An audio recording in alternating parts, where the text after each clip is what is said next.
courses, focused on transformation, pre and post award support, as well as creating the right organizational structure for you.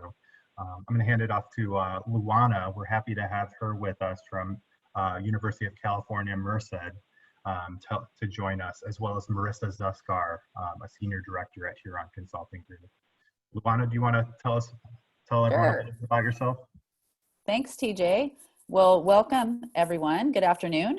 I am the Chief Ethics and Compliance Officer at the University of California, Merced. We are the newest and youngest University of California campus right here in the Central Valley. We're kind of a rural campus, and we're only about 12 years old.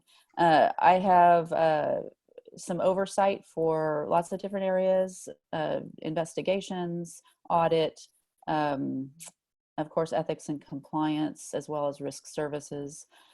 So we can go into a little bit of that as we move forward, but also wanted to let you know that I was at the system-wide office, our corporate office, about 6 years ago before I came to Merced, and led system-wide efforts over research and healthcare compliance.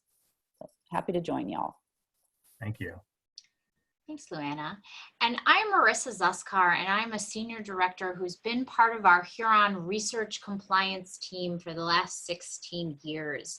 And while the title of our team, when we talk about research compliance, seems to focus on that topic of research, which is what our webinar today is focused on, I've also spent a lot of that time really zooming out and thinking about higher education compliance in general.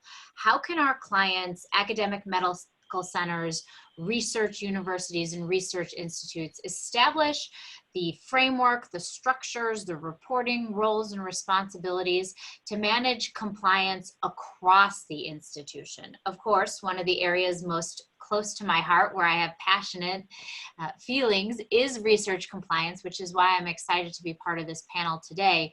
But we recognize that institution compliance officers have a lot on their radar, from athletics compliance to student compliance to information technology compliance, and research is only a part of that, which is why we're so lucky to have someone like Luana with such a broad picture of institutional compliance joining us today.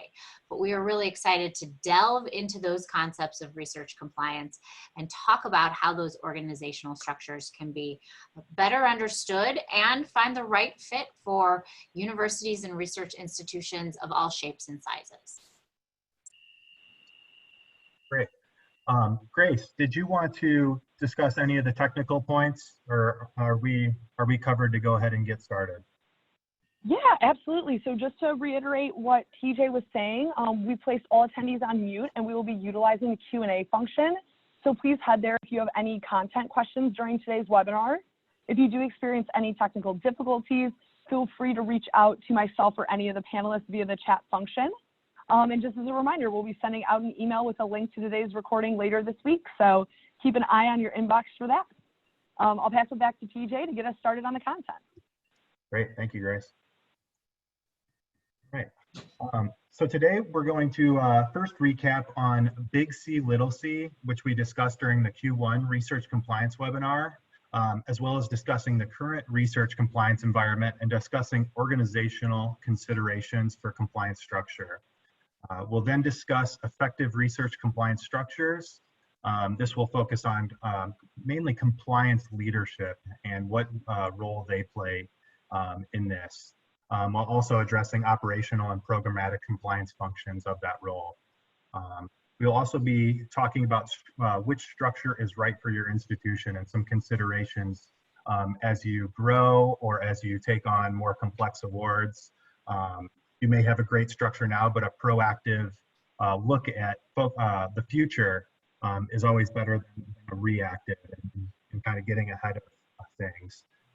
Finally, we'll be going into some Q&A with the remaining time.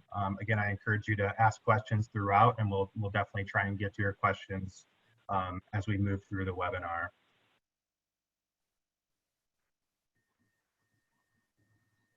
I'm going to hand it off to Marissa Zuskar to discuss a recap on Big C, Little C compliance. Thanks, TJ. So as TJ referenced, this is actually the second webinar in a series of webinars focused on research compliance.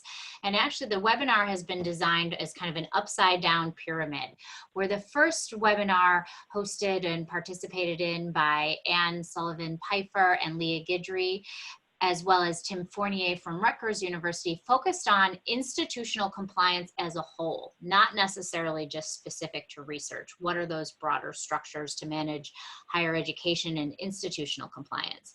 Today, we narrow down to research compliance.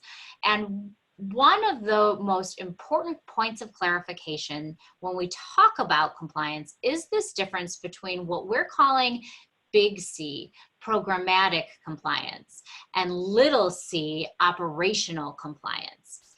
I can't tell you how many times I've been in a meeting at various institutions and said to someone, a leader of the research organization, and said, tell me a little bit about your research compliance structure. And the very first thing they say is, well, we have an IRB for that, which is very important when you're doing higher human subjects research. You need to have an IRB to maintain compliance.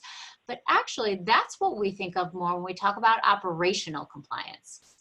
Big C and programmatic compliance is focused on that concept around overarching compliance programs that are focused on monitoring and ensuring that the operations, those local level functions, policies, procedures you have in place, say within your IRB, accomplish the objectives that they're supposed to have. This can be narrowed down to that concept of research when we talk about a research compliance program and research compliance oversight. And again, want to distinguish that between operational compliance and research. Examples would be in your IRB, making sure you're managing significant adverse events or appropriately reviewing cost transfers for allowability and alignment with award terms and conditions. Those are both compliance functions, but they happen at those local functional levels. What we're talking about today here is the programmatic side.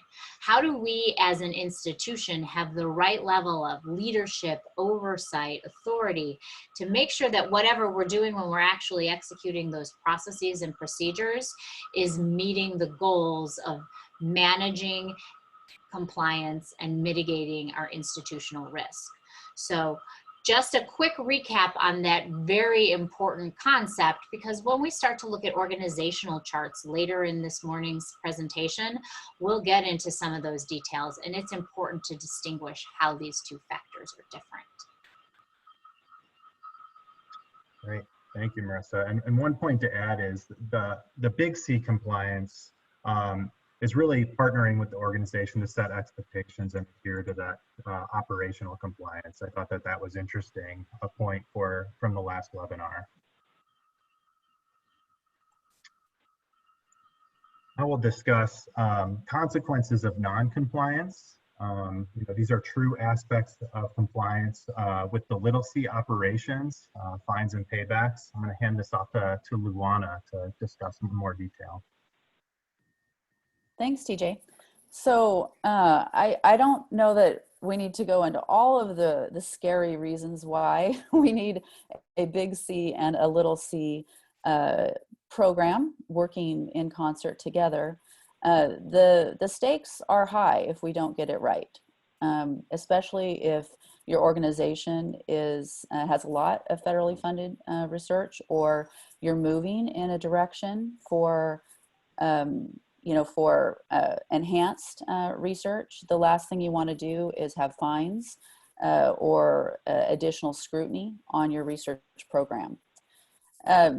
The thing that Marissa was talking about in terms of the big C and the little c working together, it's important to have both programs, and the working together is so important because there's often emerging risks that come up.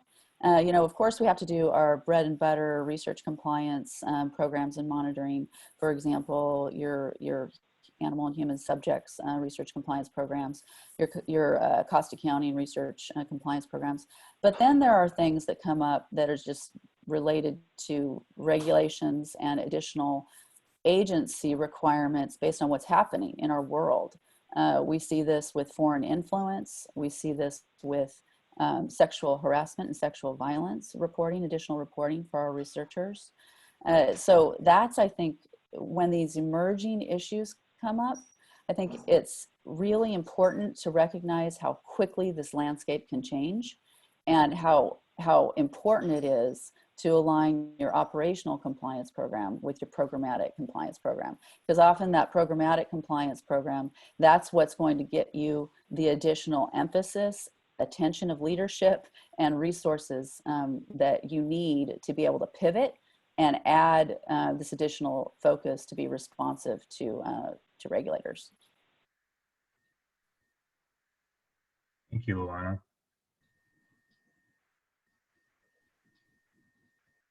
So here are the 8 elements of an effective compliance structure. In 2005, DHHS created and drafted, but never formalized these 8 elements. However, these standards and guidelines of compliance are really built into how DHHS and a lot of the other federal institutions operate. The one we're going to be talking today again is compliance leadership.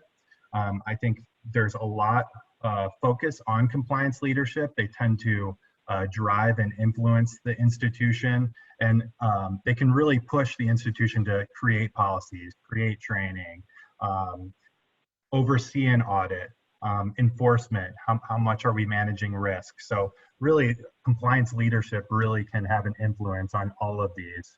And so I think they're all important, but today we'll really be focusing on this point. Something that I might like to add, TJ, as we look at compliance leadership, it isn't necessarily clear when you look at the sub-bullets on this slide, but your compliance leadership is what sets the tone and the culture for compliance at your institution. So while when we look at this and we understand what DHHS had in the hearts, they were thinking of things like a research compliance officer, or a research compliance manager that we'll talk about later. But there is also an element of leadership at all leadership positions within the university. When you look at the president, the provost, the CFO roles, they are actually compliance leadership. Not because their role is focused wholly on managing compliance and mitigating that risk factor, but because they help set that institutional tone. Compliance is a priority for our institution. And I don't think anybody would deny that there are a lot of priorities that institutions are faced with. Cost management, productivity, efficiency, service, that's all in the mix. But when compliance is part of the priority from those roles at the top, that sets the tone and the culture for your institution to really bring up compliance. So as we start talking today about some of these organizational structures and what's really needed in terms of your HR piece on who's responsible for compliance, you'll sometimes need to find that you have to go up that chain on the other institutional leadership path to make sure that you have that buy-in and that support for compliance as a priority. So I want to just flag that, yes, compliance leadership in the way that we'll talk about it today is critical, but compliance in your other leadership roles is also just as critical in achieving that momentum and managing your compliance.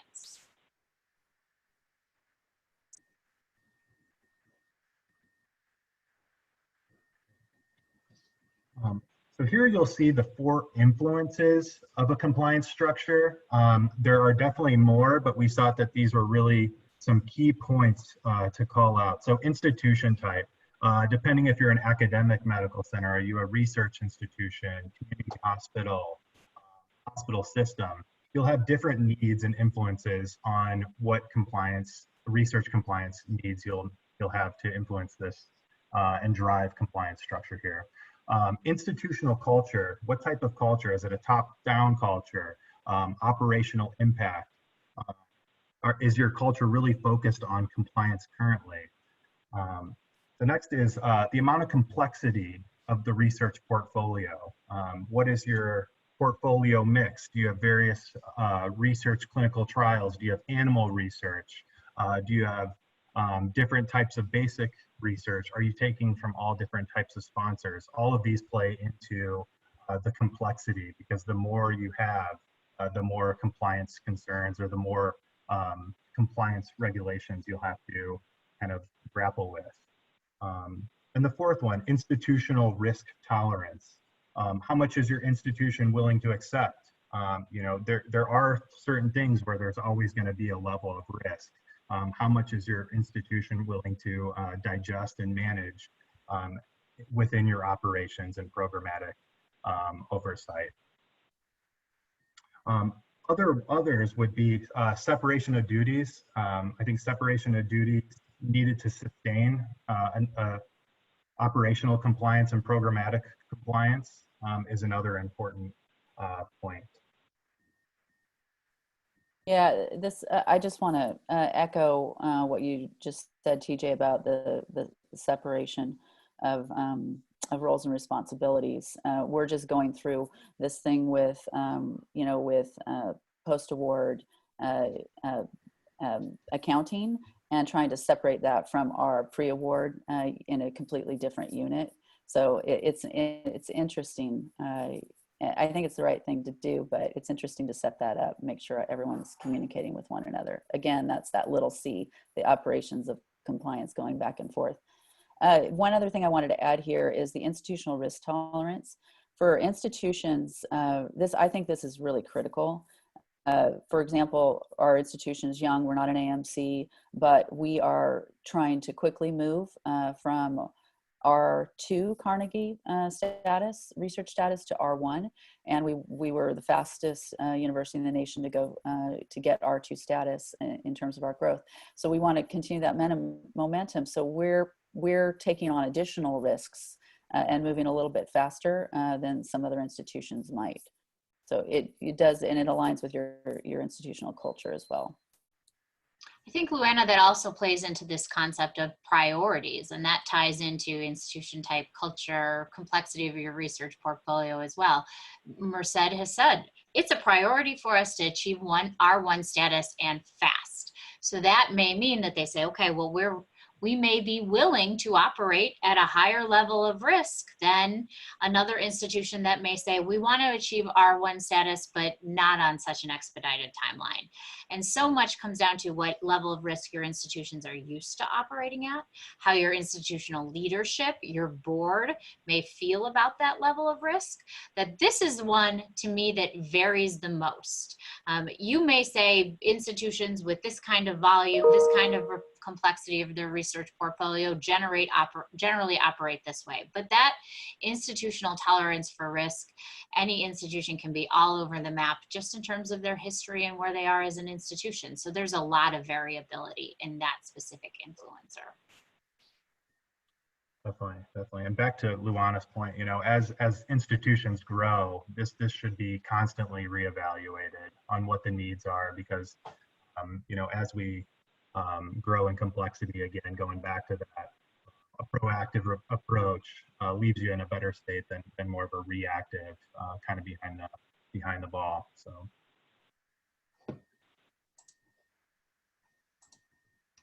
next, now we have a polling question. Does your institution have a clearly defined research compliance structure? So we thought that this would be interesting before we jump into some of the compliance structures to really learn about your institution here.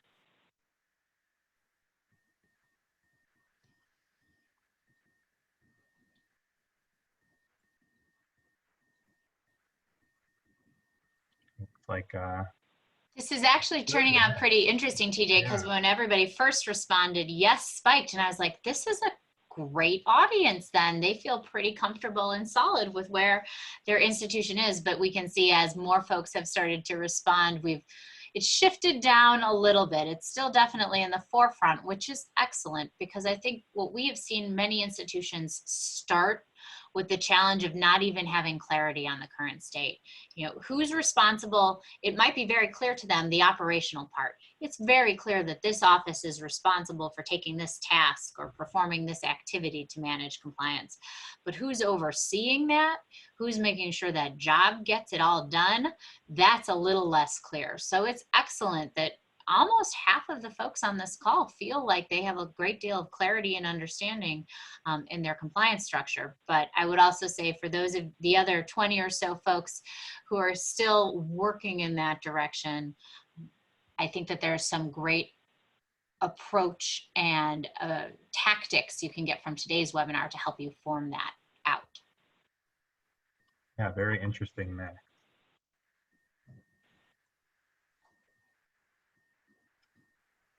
So there's so much to consider for research compliance. We have narrowed this slide down to a few key influences on how centralized your research compliance structure is. These may change as your institution grows and your compliance needs change. Generally, as funding increases, you also see a more formalized leadership structure. So you may move from a decentralized structure maybe into a hybrid, or from a hybrid into a centralized as you really mature or as your needs increase. Similarly, depending on the portfolio and institution, you'll see more compliance leadership at that central. So like a chief research compliance officer or a chief compliance officer overseeing like a centralized group of folks focusing on compliance. This is another slide that was highly flagged as part of webinar 1 for the attendees who perhaps weren't part of that webinar and would like to hear more about this concept of the highly centralized or the decentralized compliance structure. I think it's important to call out that there are variances. It might be that the activities that we talked about, the little c, might be highly decentralized, while your management and your oversight of that is part of the centralized model. And it's important to say, looking at this spectrum, this isn't as prescriptive as perhaps where we're going to go next, which says this type of institution tends to have this model or the other. But it's really understanding, as we get started into the different positions and titles we're going to talk about, where your institution sits on this spectrum, because that helps, frankly, form that institutional risk tolerance, the culture, all those other influences we touched on to help figure out which titles, which positions, which org charts might work best for you. So this is an important self-assessment for folks to go through step 1 to understand where you are as an institution on this scale so that you can make some informed decisions about the structure you need for actual research compliance based on that.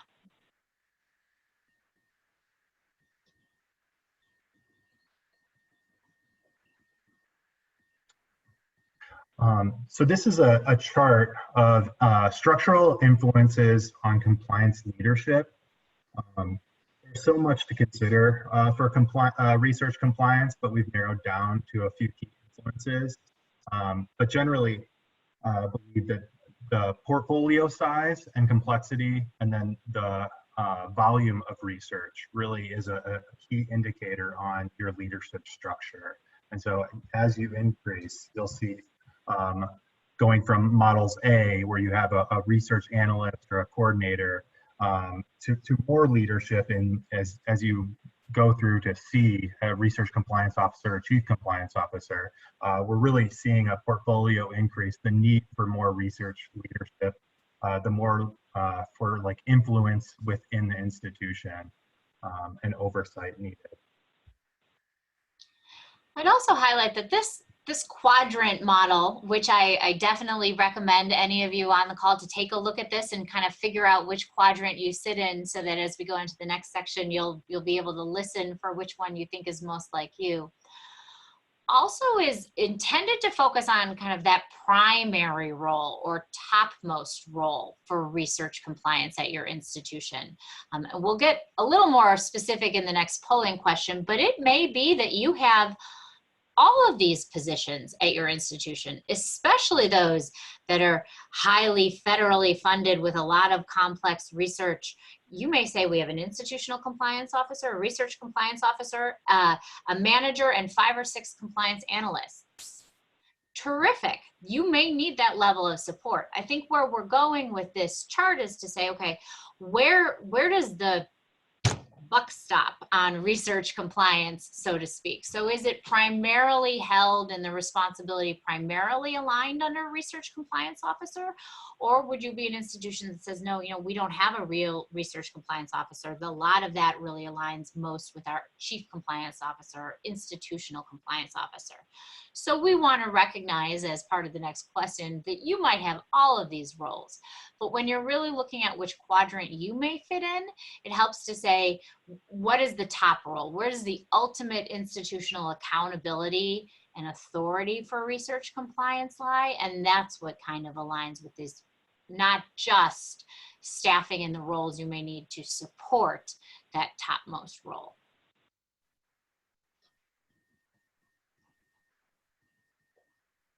So next we'll have another poll question.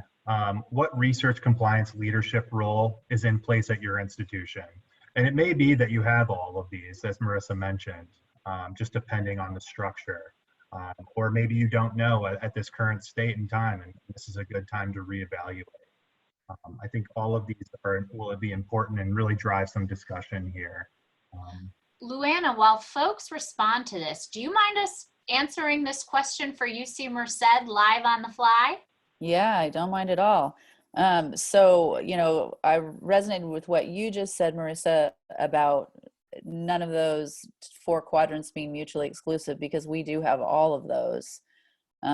Myself as the institutional compliance officer, we have a research compliance officer who's also an AVC of research. And then we have a manager and we have 2 analysts. I think that's an important point to make, because research compliance should be scalable. And that's why we talk about some institutions might not have a need for an entire research compliance manager. They just might be new in the research game, have a relatively small research volume, and in which case such a formal high-level role might not be needed on where they are today. So as compliance professionals, the 3 of us on the panel will say, you need to choose what's right for you. And you don't always have to throw the heavy book at research compliance. Sometimes it's appropriate to have that analyst or coordinator position, especially as you're getting your footing. But when you move up in complexity, in diversity of funding, in increased risk, that's when you start to need to scale up. So a lot of this organizational part also deals with that scaling concept. Mm-hmm. And I have to say, it's challenging for young organizations when you start doing the complexity of research, meaning you have animal subjects research, you have health, you have human subjects research, you have to worry about research misconduct, conflict of interest, export control, you do all that. But when you don't have the research funding yet, you still have to, if you're doing the complexity, you kind of still have to have the people in place to do all of those functions. So for example, at Merced, we're only at maybe 28, 29 million in extramural research funding. So it doesn't really fit the map of hundreds of millions in research funding for having all those positions in place. But nevertheless, we have the complexity. So we have to cover the risk. So it seems like the forerunner we've got from our polls is at that chief compliance officer role. Yeah, with quite a lot of mix of maybe everyone has quite a few of these positions, looking at the numbers. So similar position there.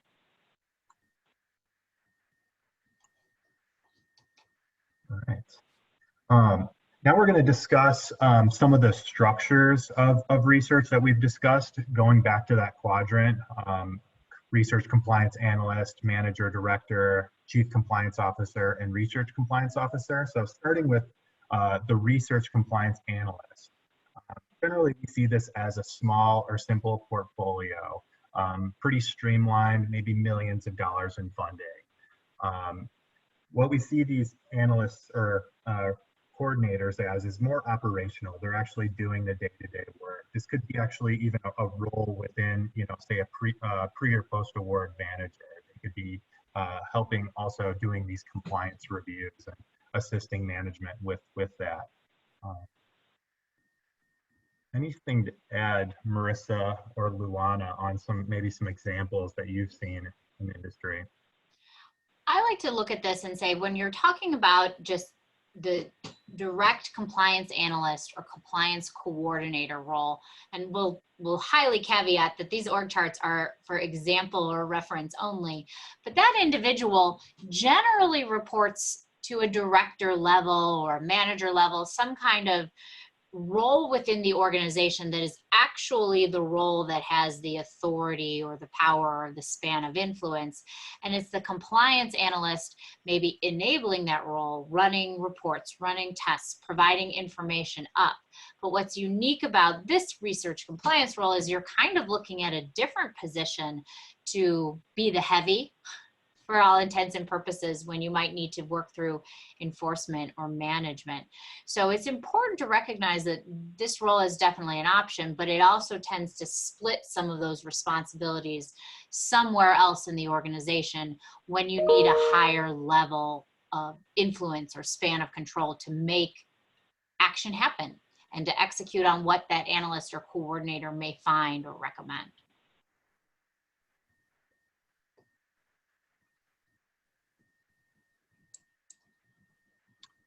Right.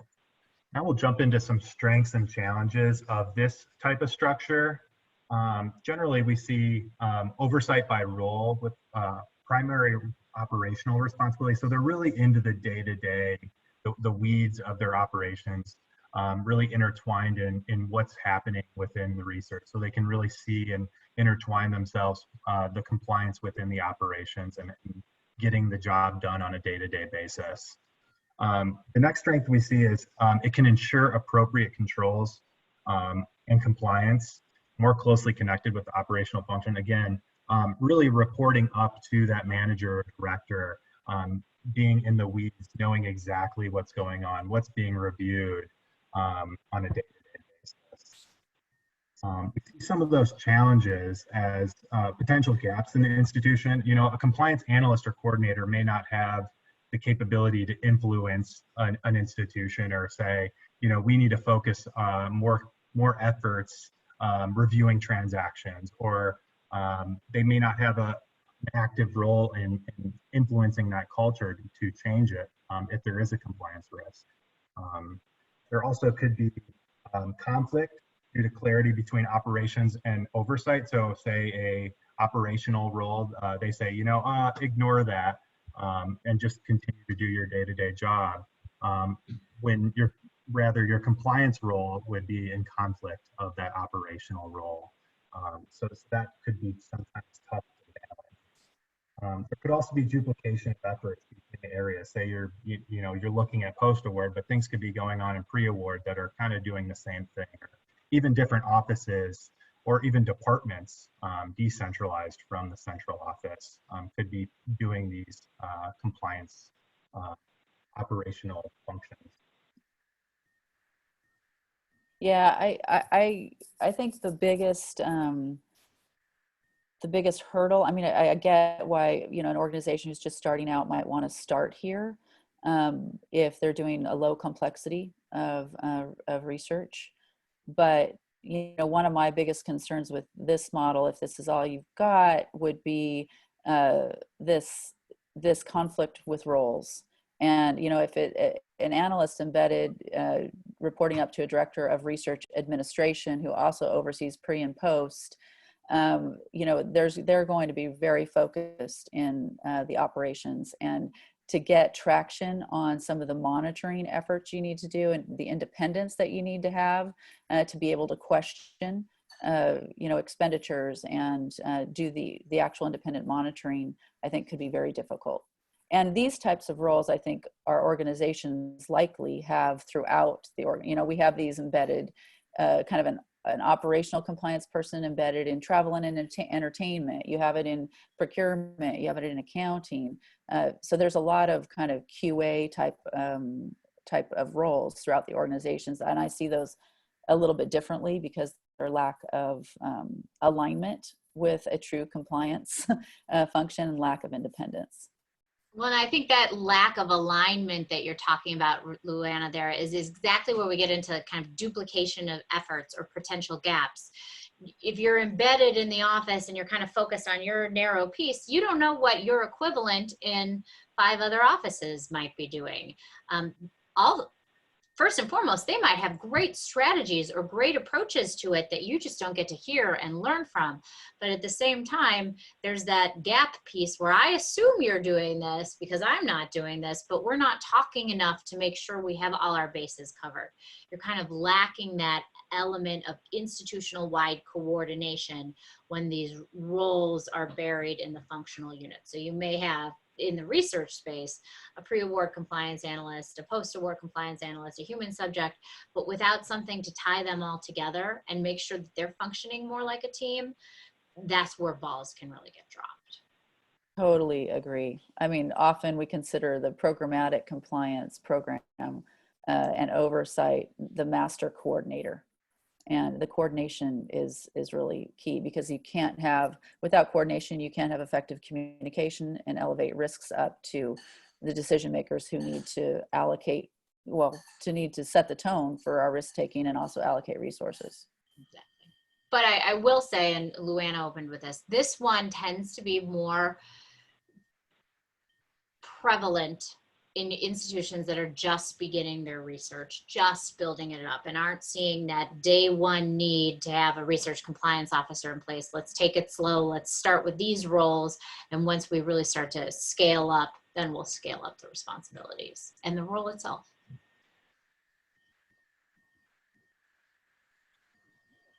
Great. Now we'll get a little bit bigger here, or generally we would see the institution get a little larger as far as their portfolio size. So maybe moderate complexity, millions of dollars of awards still, maybe more awards than the compliance analyst, but not enough to warrant maybe a research compliance officer or a compliance officer.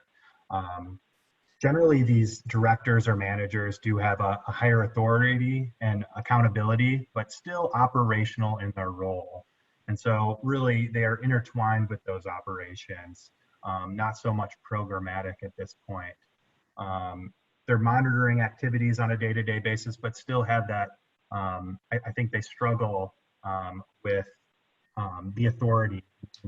There's a lot of managers and directors in the institution. So making compliance a priority can be difficult at this point.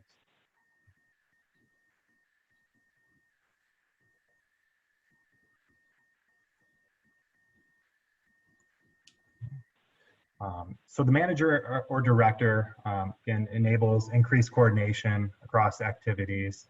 So very much intertwined with those operational roles. Hopefully limits duplication effort. Again, this is tough, kind of going back to, compliance is spread across the institution still at this role. There is strong leadership presence to promote a compliance-oriented mindset. At this level, definitely more so than the analyst or coordinator that we just discussed. But I could see that this being, and we've discussed that there could be a lack of independence of operations here. There's other managers or directors that have their hands in these and have influences. And so it could be hard to make compliance a priority at this level, going head to head with another manager from another office or even the same office. Yeah, one thing I would say is if this is, if this is the model at your institution and you don't have any of the higher level positions like the research compliance officer or a chief compliance officer, if it were me, I would make this individual dotted line reporting to someone outside of the research administrative office. So that they have the more of the independence from operations, and that's one way to matrix it. in our organization, this individual, our manager, comes up under a research compliance officer, and she manages areas like IRB, IACUC, export control, who the operations of those are managed by the analyst level.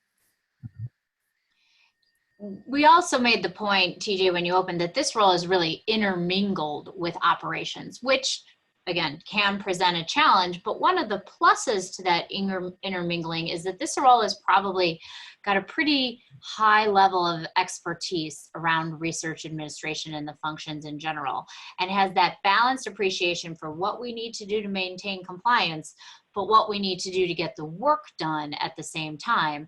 So allows the development of those actual compliance monitoring activities and procedures. This person is well prepared to be involved in those and come up with solutions and approaches that knock both off the list, that can help maintain that compliance, but also make sure the work gets done, the proposals go out the door, the protocols get approved, whatever that may be, and brings a nice level of balance. I think we see this with One Level Up as well, but I want to recognize that increased level of expertise that's part of operations can help you achieve that balance and coordination when it's seated at this level. And I want to acknowledge that in light of a question that did come across, which is, how do you bridge the two? And so this is one, when we're talking about manager and director, we're pretty low in the weeds. We're still getting work done here. So this role in itself helps act as part of that bridge if it's in addition to some of those higher level positions. It's got authority, it's hopefully got some level of institutional influence, but understands the work that needs to get done and can help bring all of that together in a coordinated way.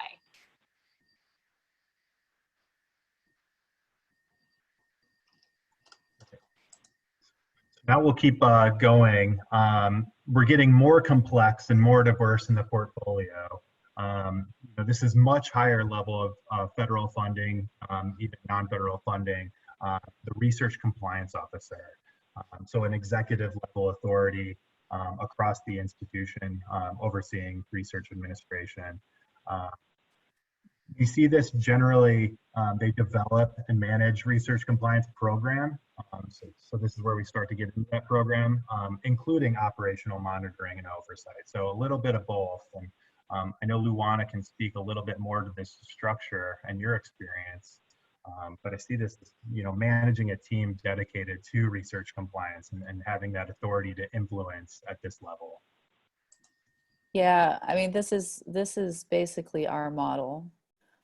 And, one thing I like about it, to Marissa's point about the subject matter expertise, building a team with the subject matter expertise and having that expertise come up through the research compliance officer, who sits in parallel with other leaders on the operations side, like what you see here for research administration. Our research compliance officer is in parallel standing with the other leads, operationalizing the business end of our research enterprise. So it's important because it sends a signal that research compliance is as important as meeting our enterprise-wide research goals. So I like that aspect of it. The other thing I wanted to say is you still see that the research compliance officer in most organizations reports up through the vice president or vice chancellor of research, for example, which I think is appropriate. But if you have a chief compliance officer, there needs to be a very tight communication and coordination between your efforts. So this individual, our research compliance officer, and I, we have regular one-on-ones. She sits on many of my committees. She serves as our privacy officer, and privacy comes up under me. So there's all sorts of ways that we're very aligned. And it's important. Thank you, Luana. So jumping into strengths, I know Luana already mentioned a lot of these, but allow for development of comprehensive compliance programs. So Luana mentioned working with other executives to really build this program and being at that level to make these decisions and what is needed, overseeing the operations and programmatic operations to influence research compliance here. Also, positions leadership to influence priorities and risk. Again, at that level, we see this happening, and Luana made some great points about that. Some challenges to this could cause impact to efficiency and service if it's not appropriately balanced. I think Luana can talk about this a little bit more, but I would assume that this is more about operational versus programmatic, Luana.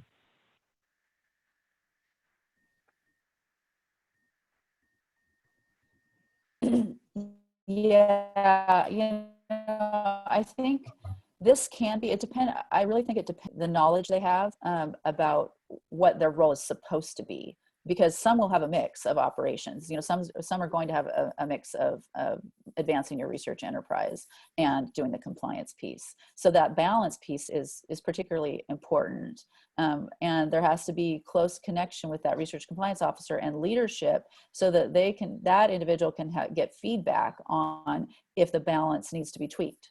And that's the real importance of the communication, because your CEO, or in our case our chancellor, provides the tone and the direction and the priority, and we execute. But then it's my job to then filter that down to our research compliance officer and get feedback as to what our existing and emerging risks are. And if we need to do this full circle and elevate back up to the lead, the chancellor, the CEO, we need to be able to do that in a very efficient and I guess real-time manner, because then that gives the research compliance officer additional information about how to balance operations and compliance. So that communication is really important. That's a good point. Back to the question earlier again, how do you bridge this? And it sounds like, Luana, some of your experience has been tight level of communication, tight level of partnership. And let me ask this question. Is it clear that, let's say, the research compliance officer and the head of whatever research operations are in disagreement about what to do, that the tiebreaker vote, who makes that ultimate decision, is clear at the institution? Yeah, that is a very good point. We've run into this several times where the research compliance officer has disagreed with the direction of the vice chancellor of research, for example, and has come to me directly because we have a relationship, and that information then gets filtered up to our lead, our chancellor, for feedback. And then it's my job to coordinate at that higher level among the vice chancellor, the chancellor, and the research compliance officer to get it resolved. The only other point I want to make here quickly, TJ, before we hit the last area, is Luana started at the beginning by saying, the team under the research compliance officer. At these large, complex, high volume institutions balancing a lot of risk, it is a lot to say one person in one pair of shoes can get the work done. So not only do you need more arms and legs involved, but you also frankly need a little bit of the brain power to diversify your expertise. It's hard for one person to know every in and out across everything around the research enterprise and compliance, because there's a lot. So it allows you a little bit of an opportunity to say, this role is going to really focus on regulatory compliance related to conflict of interest and foreign influence and export controls. Well, this role is going to really specialize their expertise on costing and financial management, etc. So it allows you to cover your bases, have that strong level of expertise, not in one person's mind, because now that starts to get impossible. Or the Superman of compliance officers, there's not too many of them. So you need that diversification of your team and expertise to make this one role that effective. And I might add, I totally agree with that. I might add, I talked a little bit about those emerging risks, the changing landscapes, the additional regulations that come down constantly. You to be able to pivot and to respond, you need people to tap operationally. So it's, you know, if it's not important now, it will be. Right. So moving to even more complex and diverse portfolios and high levels of funding, as well as other significant needs in compliance, maybe outside of research. We'll move to the Chief Compliance Officer. Luana, I'll let you talk about this because you're very familiar with this structure. Sure. So, well, at all of the University of California's, I think many of you in the polling I saw have a Chief Compliance Officer.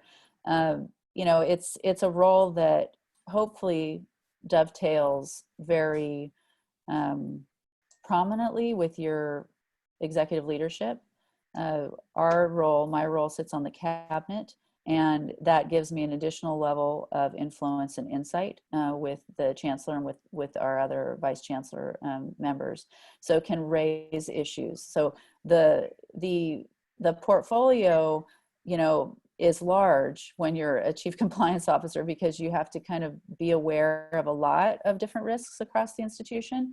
But if we're going to focus down on research compliance, it's, you know, in our last executive committee meeting, for example, I would raise things like the foreign influence issue and talk about ways in which we're trying to mitigate that and get ideas and priority levels from executive leadership. So it's really that is where I see most of the most beneficial work coming from, is the influence and engagement with executive leadership to not only address the tone and receive priority information, but also provide risk information. And that comes up, of course, through your ethics and compliance program that we can talk about in a moment. But the research compliance officer for us, she doesn't have a formal dotted line to me, probably should, as much as we meet and work through issues. But that's where I would see the risks coming up, through the research compliance officer, also through the ethics and compliance program that focuses in different risk areas, including research. And those are the ways that I would elevate risks up to the executive leadership.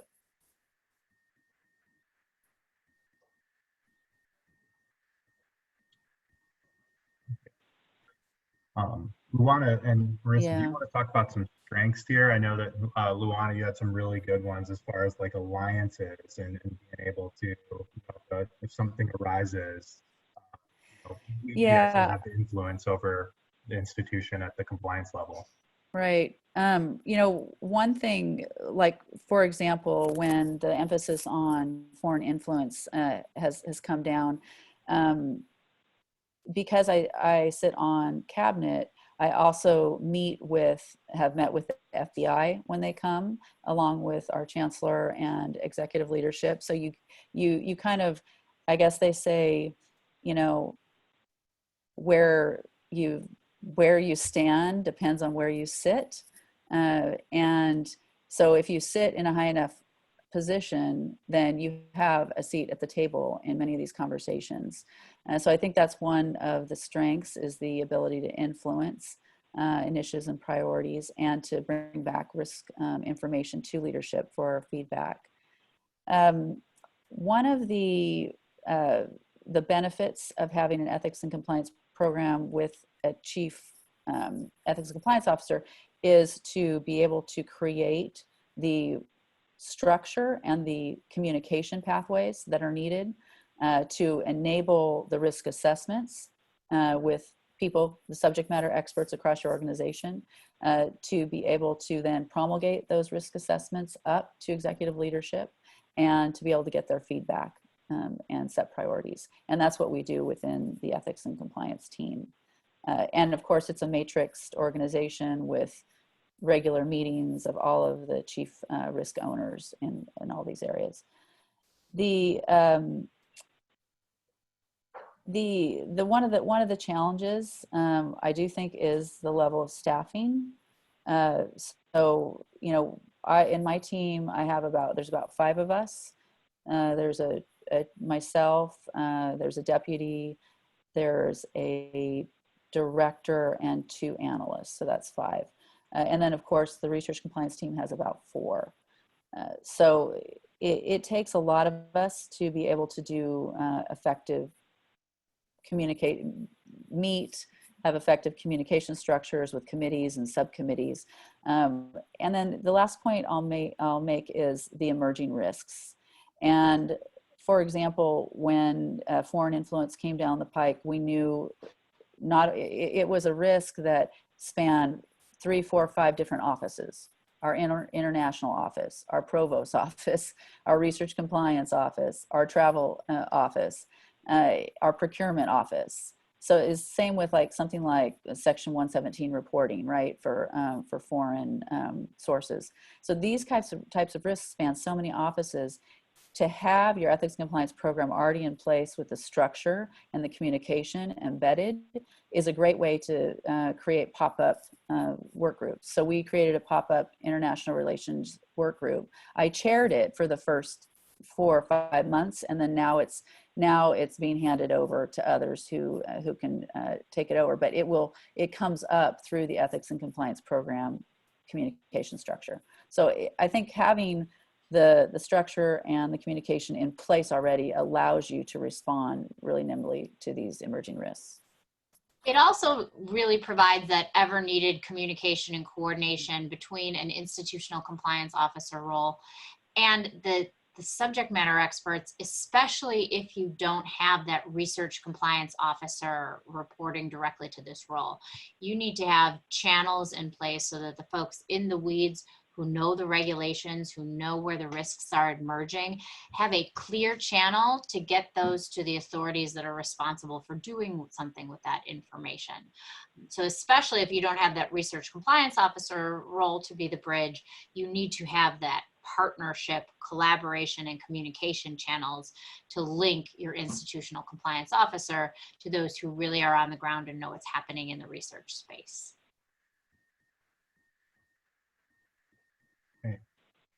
So I know we're getting to the top of the hour here. We do have one more question as we kind of get to the wrap up, and maybe some Q&A if everyone is available to stick around. But we thought that this would be interesting. Do you believe your institution has the right compliance leadership now after we've presented a few different models here and things to consider?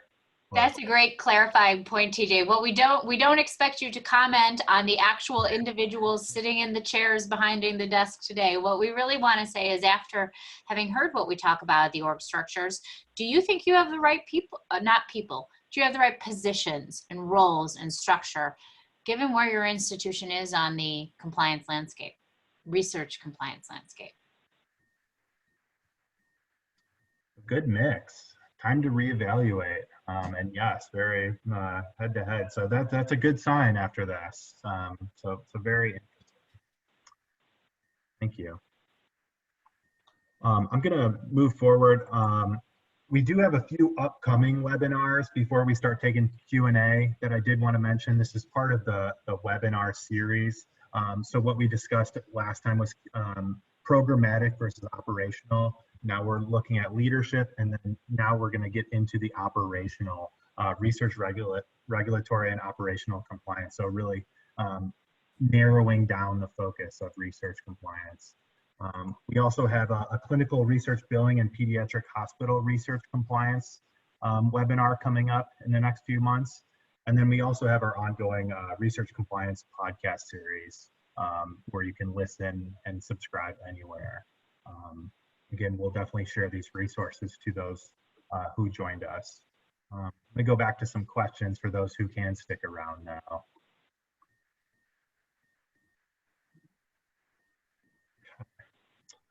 So it looks like we have one question come in. Where does export control compliance best sit operationally, and can it be outside of the research compliance office with just a dotted line or line of sight oversight? So TJ, before I'm going to ask Luana to actually just share her live experience at Merced with this function, but I will say this is the exact nitty gritty that webinar 3 will get into. When we look at the different operations, export controls, conflict of interest, human and animal subjects, where do those fit in your organizational structure? So this is a great preview of what's to come. And I'll say maybe on that factor, Luana, can you share a little bit about how this operates today at UC Merced? Sure. We have one of our analysts is our export control analyst, and she sits under the research compliance office in the Office of Research and is overseen by that manager we talked about, and then by the higher level research compliance officer. It's a tricky kind of export. It's a tricky kind of area because it doesn't all relate just to research that are, you know, fundamental areas that typical research offices manage. You kind of have to go out, you have to work with your international office, you have to work with your procurement team, you have to work directly with PIs, faculty members. So I don't necessarily, if you don't have a research compliance office, I don't necessarily think it needs to be there. It makes sense to me that it's there if, you know, if you have one, but I could see it in places like a provost's office, or, you know, really it has to interface with a lot of different groups. So I don't really have a strong sense as to that it has to be in research compliance. I think to your point, Luana, as long as you, regardless of where it sits with an organization, you need to make sure that those communication channels, the coordination, that your processes appropriately route high-risk export control transactions to the office where the expertise and the authority lives. And if you have that in control or in place, it really helps manage the risk that comes along with this not new and emerging, but ever escalating risk area. Agree. Another question we got is there data on sufficient staffing in relation to the portfolio? And I know this one will be a little bit tough to answer here.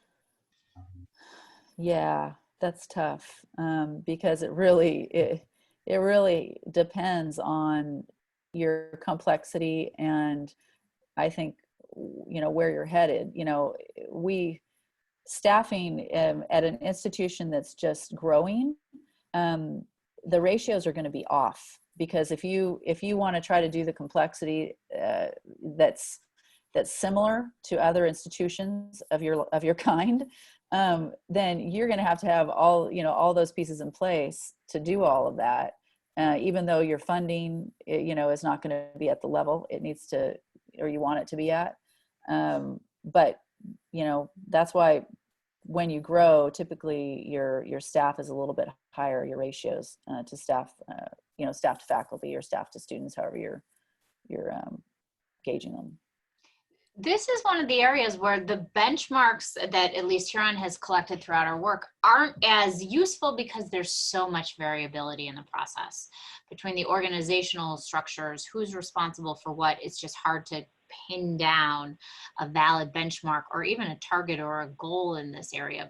But I think what we hear on the ground is institutions can always benefit from more people. I think the alternative way to thinking about it is that how do we do more with less? How do we take the staff that we do have and, for example, make sure that they're focusing on the areas of high risk, and that if this particular area or this transaction isn't high on the risk scale, that's not where we're going to spend our time. So coming up with some approaches to really make those informed business decisions help institutions take the staff that they do have and accomplish as much with those folks.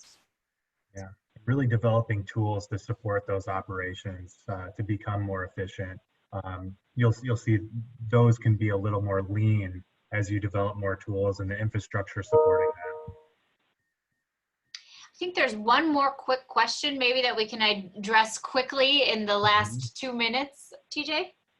Yeah. Should research compliance sit in compliance or research? And I know we've gone back and forth as we've discussed this. So I would like to hear Luana, since you have kind of experience in both. Yeah, you know, I haven't really thought about, it's a really good question. I haven't thought about it in some time, because you know, you kind of tend to rely on your experience. And in my experience in the University of California system, research compliance, always comes up through the vice chancellor for research, through the business arm, with relationships to the chief ethics and compliance officer. But I don't see why it couldn't be in under an ethics and compliance program, except I guess I would be worried a little bit. There's so much technical and subject matter expertise when you're talking about research, use of humans and animals in research misconduct. I think it probably tips for me on the scale as being better aligned with the subject matter cohort, your colleagues, than it is on the compliance side, because you can do that through a matrix, but it's harder to matrix the other way when you need kind of that real-time data, about what awards are coming in, what are our risks on the post-award side. That seems to be better aligned with your operational colleagues. I think that makes a good point too. You need, at least when we talk about the coordinator or the manager director role, I think those are almost guaranteed to be within your research organization. When you talk about the higher level research compliance officer, that one perhaps could go either way. But I think, just to address the comment that comes across, when you're talking about that nuanced expertise and the very close linkage that's needed with operations, I think it's probably fair to say, if we wanted to talk about strict majority minority, more often it is within the compliance house, but that doesn't mean that there's not a great level of oversight or expertise or an important role on the compliance side as well. Mm-hmm. Great. Thank you. Another question we got before we wrap up is, are these materials going to be online and distributed? So we will be sending these out to the attendees, this presentation, and this presentation will also be posted online. So we'll be sure to send a link out to those who attended. I want to thank everyone for joining today. Luana, I really want to thank you for helping us with this and bringing a real live perspective into compliance leadership. This was very helpful and interesting for us to be involved in, and I think it was really helpful for those who attended. Thank you. I'm really grateful to be here today with all of you. Thank you, Luana. Thank you, everyone. Attendees. Have a great afternoon.